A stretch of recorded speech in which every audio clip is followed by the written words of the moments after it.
All praises to the Most High Yah. All praises to the King of Kings. All praises to him that is able to do exceedingly and abundantly above all that we ask or think. This is Shaul ben Yehuda, the prophet of Yah, coming to you by way of T-Lion Productions, letting you know that we are living in the last days, and it's time for us to understand our days have been counted down. Our days have been assigned to us, and each and every one of us has to make up our minds. Are we going to live in this world without Yahuwah, or are we going to live in this world with Yahuwah? Whose side are you on? I want to give you an introduction to what has happened in these last days. You see, there's two tribes of the people of Yah. And the two tribes are people that have been separated from their foundational land, their land of their nativity, and have been taken into a land of captivity. But in the interim, Yah is working on the hearts and minds of all his people that have been separated from their lineage, all his people that have been separated from the land of their forefathers. Brethren, Shem's children and Ham's children are waking up. They are waking up and they are networking and coming together and fasting in prayer to be one as Yah would have them. There is a chapter in the Bible I would like to read to you, brethren. It's in the scriptures from the book of Joshua. And the title of this message is When Shem and Ham Beat Esau. When Shem and Ham got together to beat Esau. And I'm reading from the book of Joshua. Hallelujah. I am reading from Joshua 56, praise Yah, verses 22 to 25. And it reads, Jacob ceased commanding his sons, and he drew his feet into the bed, and he died, and was gathered to his people. And Joseph fell upon his father, and he cried out and wept over him, and he kissed him. And he called out in a bitter voice, and he said, "Oh, my father, my father." And his sons' women and all his household came and fell upon Jacob, and they wept over him and cried in a very loud voice concerning Jacob. And all the sons of Jacob rose up together, and they tore their garments, and they put sackcloth upon their loins, and they fell upon their faces, and they cast dust upon their heads towards the heavens. This was a very grievous time, brethren. The patriarch Jacob, the progenitor of the 12 tribes of Israel, had passed away in the land of Egypt. At that time, they were not in bondage. At that time, they were not aliens to the land. Joseph was ruling in the land of Egypt at that time. So Egypt was not a place that they did not know about, because they had all the land of Goshen at their disposal. So they were not really strangers to Egypt. Because even in earlier time, Abraham went down into Egypt. Isaac went down into Egypt. And Jacob came by way of his sons when they went down to buy grain because of the famine. And that's how he entered into Egypt. And he died in Egypt, but he told them, "Take my body and bring it back to the land of Canaan." Hallelujah. So we're going to start reading at verse 31, and we're going to read all the way up to 67. Verse 31. And after the days of his weeping had passed, talking about Joseph, and at the end of 70 days, Joseph said unto Pharaoh, I will go up and bury my father in the land of Canaan. He had made me swear, then will I return. And Pharaoh sent Joseph, saying, Go up and bury your father, as he said, and as he made you swear. And Joseph rose up with his brethren to go to the land of Canaan, and bury their father Jacob, as he had commanded them. And Pharaoh commanded it should be proclaimed throughout Mizraim, saying, Whosoever goeth not up with Joseph and his brethren to the land of Canaan to bury Jacob shall die. They loved Joseph. They loved Jacob.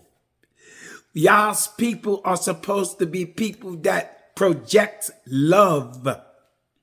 If you love Yahuwah, you will love your brethren. If you love your brethren, you love yourself. And see, the body belongs to Yah. This body that you are housed in, your spirit man is housed in, belongs to Yah. And Yah has given you senses. He has given you compassion. He has given you a heart to walk in this life among other men. But he said to his brethren, love one another. The world will know that you are Yah's people by the love you have for one another. Hallelujah. The love that covers a multitude of sin. But see, the people that don't know Yah, they have a hatred for the people of Yah. That which is born of the spirit is spirit, and that which is born of the flesh is flesh. Who knows the mind of man but man? But who knows the mind of the spirit but by the spirit? Hallelujah. So in the interim, Esau, who was still smarting from Jacob getting the birthright, some say he sold it, but Esau said he stole it. And as you know, Jacob's name was changed to Yisrael, because at birth, when he was called Jacob, hallelujah, the heel grabber, the scammer, that's how you know some of y'all's people belong to the tribe of Jacob. Because they're scammers. It's naturally embedded in them. When they're not born again, they scam people. And so this is the nature of the fallen ones. They scam people. But when Yah steps in and change you and change your ways, you no longer carry the same, hallelujah, infamousness. Your infamy is changed to that which Yah prescribes for you. So no man can call you or remind you of your past. We have a saying, when the devil reminds you of your past, you remind him of his future. Hallelujah. So let's read on, brethren. The verse 31 to 67 says, after the days of weeping had passed, at the end of 70 days, Joseph said, I will go up and bury my father. And verse 34 says, and all Mizraim heard Pharaoh's proclamation, and they all rose up together, and all the servants of Pharaoh, and the elders of the house, and all the elders of the land, and of Mizraim went up with Jacob, and all the officers, and all nobles of Pharaoh went up as the servants of Jacob. With the servants of Jacob, they went to bury Jacob in the land of Canaan. And the sons of Jacob carried the coffin upon which he lay, according to all their fathers commanded them. Their father commanded them. So did his sons unto him. And the coffin, see, he was royalty from the day he was selected by Yah.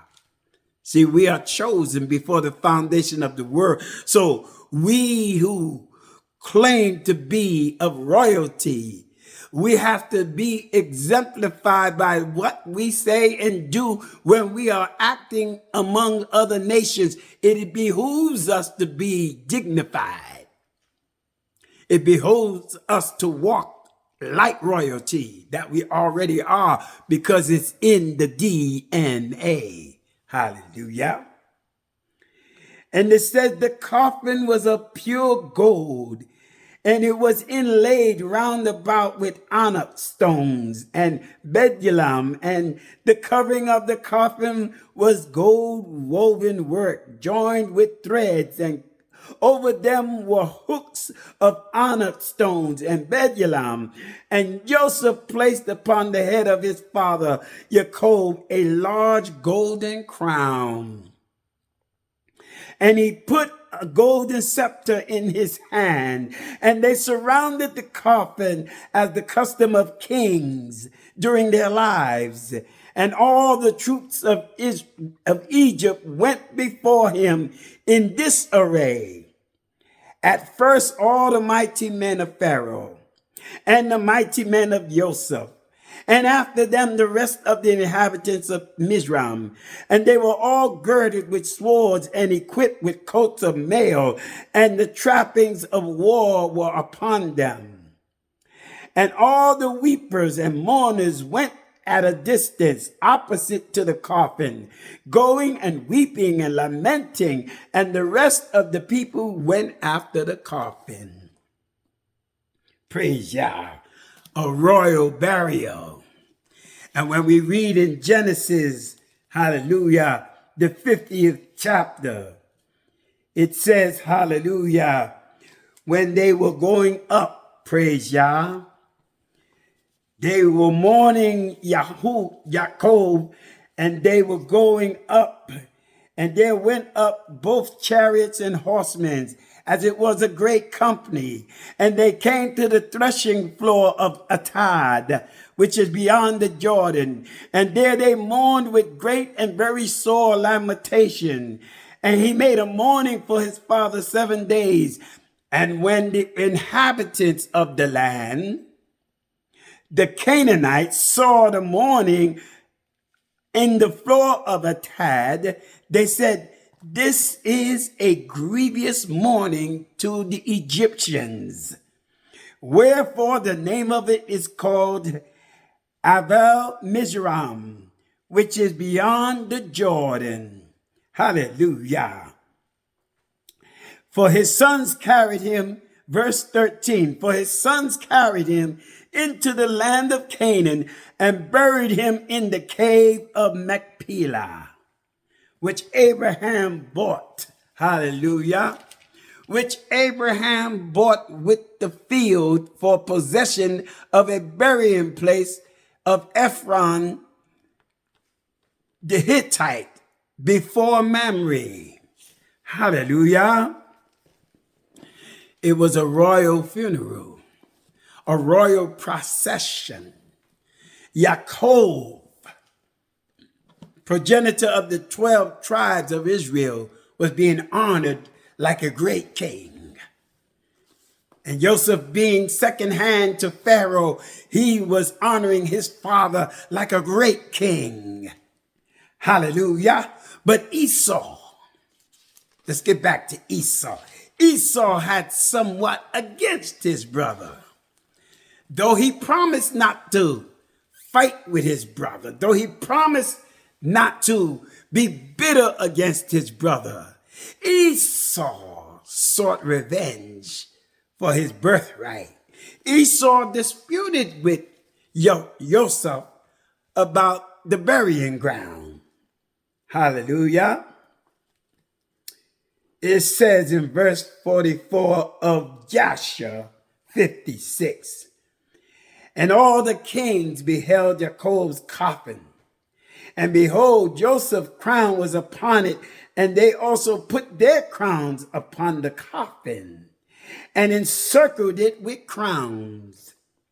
And all these kings made that place a great and heavy mourning with the sons of Jacob and Egypt over Jacob. For all the kings of Canaan knew the valor of Jacob and his sons. Praise Yah. And here we have the incident where the beginning of the trials, the warfare during the funeral. See, it was a beatdown at Makpelah, a melee at Makpelah in the land of Canaan. It was something, a sight to behold, a war breaking out during a royal funeral. Yes, brethren, there are wars going on right amongst us, even in our own household. No matter what the occasion is, it could be the birth of a new child. It could be anything like an anniversary, but Satan always uses somebody to mess it up. Yes, he does. Esau was mad because the ground that was being, hallelujah, at the disposal of Joseph was already paid for by Abraham. Esau did not receive that part of the earth. He already had his inheritance at Mount Seir. So what business did he have of taking over the burial ground of his father, his grandfather? Nothing. Hallelujah. Nothing. And Yahweh wants us to understand one thing, brethren. When Yah is for you, no demon, no devil, no witch, no warlock, nobody can come against you without paying a terrible price. Touch not mine anointed and do my prophets no harm. Hallelujah. So here we read down to verse 50.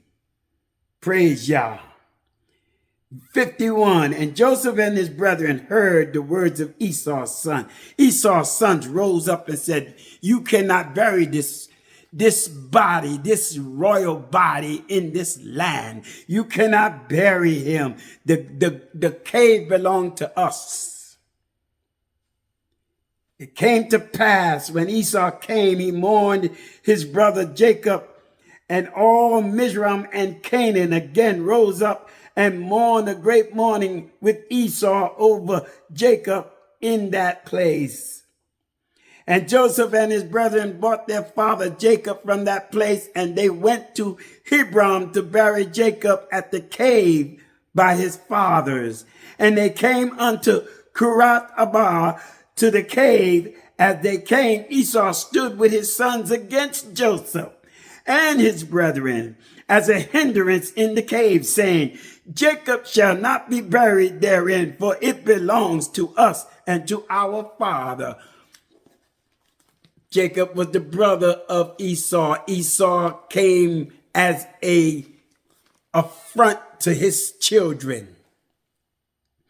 Anytime Yah's people get out of order, they stand in the way of Yah's other children. And this is why Yah sometimes have to allow things to happen to show himself strong on behalf of them whose heart is right towards him. Praise Yah. I'm going to skip down from a few verses now to get into what he called the battle. And when Esau, verse 60 of Joshua 56, and when Esau saw that Naphtali had gone to fetch the records, he and his sons increased their resistance against the cave. And Esau and all the people rose up against Joseph and his brethren to battle. And all the sons of Jacob and the people of Egypt fought with Esau, Shem and Ham going against Esau. Hallelujah. And his men and the sons of Esau and his people were smitten before the sons of Jacob. And the sons of Jacob slew Esau's people, 40 men. and the Cushites, and Cushiam, the son of Dan, the son of Jacob, was at that time with Jacob's sons, but he was about 100 cubits distant from the place of the battle. For he remained with the children of Jacob's son by Jacob's coffin to guard it. And Cushiam was dumb and deaf. Still he understood the voice of consternation amongst men. Deaf and dumb does not mean that you're blind. It does not mean that you're short of understanding. You can't hear and you can't talk, but you can see. Hallelujah. And he saw there was a commotion. And he saw that the battle was going worse for the enemy, Esau's people. But he spied out Esau in the midst of the battle. And it says, hallelujah, verse 63, and Cushiam understood the voice of consternation amongst men. And he asked, saying, why do you not bury the dead? And what is the great consternation? And they answered him, the words of Esau and his sons. And he ran to Esau in the midst of the battle. And he slew Esau with a sword. This was the son of Dan, one of the sons of Jacob. This was the grandson of Jacob. This was Dan's son, Cushiam. Hallelujah. And he slew Esau with a sword, and he cut off his head, and it sprang a distance, and Esau fell among the people of the battle. And when Cushiam did this thing, the sons of Jacob prevailed over the sons of Esau, and the sons of Jacob buried their father Jacob by force in the cave, and the sons of Esau beheld it. Hallelujah. Thou preparest the table in the presence of mine enemy. Hallelujah. Beat down at Makpelah. Massacre at Makpelah. Hallelujah. Yah is letting us know when he is for you, he is more than the whole world against you. So brethren, fear not. Fear not what man can do unto you. Fear not what Satan has plans for you, for Yah will dwarf his plans. Hallelujah. His devices will not come to pass. Whatever they are planning against Yah's people, it shall not prosper. Hallelujah. Because the Most High Yah is in charge. And if Yah be for us, he's more than the whole world against us. Brethren, beloved, there is no secret what Yah can do. He has done great things. He said, I will show you great and mighty things, but you have to be in alignment with him. You have to be lined up with him. Hallelujah. And verse 66 and 67 says this, and Jacob was buried in Hebron, in the cave of Makpelah, which Abraham bought from the sons of Heth for the possession of a burial place, generations, family burial plot. And he was buried in very costly garments. And no king had such an honor paid him as Joseph paid his father at his death. For he buried him with great honor, like unto the burial of kings. And Joseph, his brethren, made a mourning 7 days for their father. After the melee, after the massacre, after the beatdown, hallelujah, Shem and Ham working together. Hallelujah. Wake up, brethren. Wake up, Ham. You're doing a good job over there, as we can see. Wake up, Judah. You got to get it straight over here in America, but wake up. Wake up, your time of deliverance is coming. The day of visitation is upon us, and Yah wants both sticks to come together. For when those sticks come together, there is nothing the devil can do against the Most High's people. But watch. Watch Yah work it out. Won't he do it?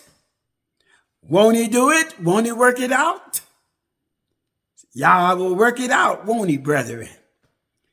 So we have to make sure our calling and our election is sure.